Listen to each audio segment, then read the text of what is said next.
গুৱাহাটীৰ পৰা প্ৰায় 65 কিলোমিটাৰ আঁতৰত কামৰূপ ডিষ্ট্ৰিক্টত এখন লেক আছে, চান্দুবি লেক। হয়তো বহুতে শুনিছে আৰু হয়তো বহুতে গৈছেও।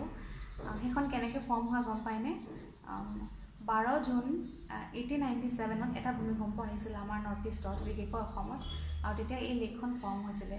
আৰু আচৰিত নহয়নে? কেতিয়াবা কেতিয়াবা এনেকুৱা প্ৰাকৃতিক দুৰ্যোগবিলাকেও আচলতে এনেকুৱা ধুনীয়া ধুনীয়া বস্তু আমাক উপহাৰ দি থৈ যায়, আৰু সেইখন সঁচাকৈ বৰ ধুনীয়া। আৰু জানুৱাৰী 1 তাৰিখৰ পৰা 5 তাৰিখৰ ভিতৰত চান্দুবি ফেষ্টিভেল উদযাপন কৰা হয়। আৰু তাৰ ইম্পৰ্টেঞ্চটো মানে দেখুওৱা হয় যে ইক'লজিকেলি সেই লেকখনৰ যে ইম্পৰ্টেঞ্চ আছে আমাৰ এনভাইৰনমেণ্টত, তাকে দেখুওৱা হয়।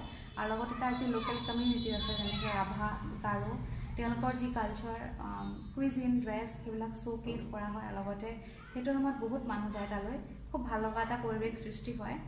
মই আচলতে আজিলৈকে যোৱা নাই, কিন্তু ইচ্ছা এটা আছে যাবলৈ। আৰু যদি আপোনালোকে কেতিয়াবা সিফালে যায় সেইটো সময়ত যাব, এবাৰ চাব, বহুতখিনি বস্তু শিকিব পাৰিব। আৰু আমাৰ অসমখন সঁচাকৈ কিমান ধুনীয়া।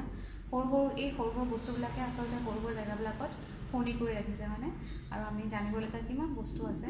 আৰু অসমখন কিন্তু সঁচাকৈয়ে বৰ ধুনীয়া।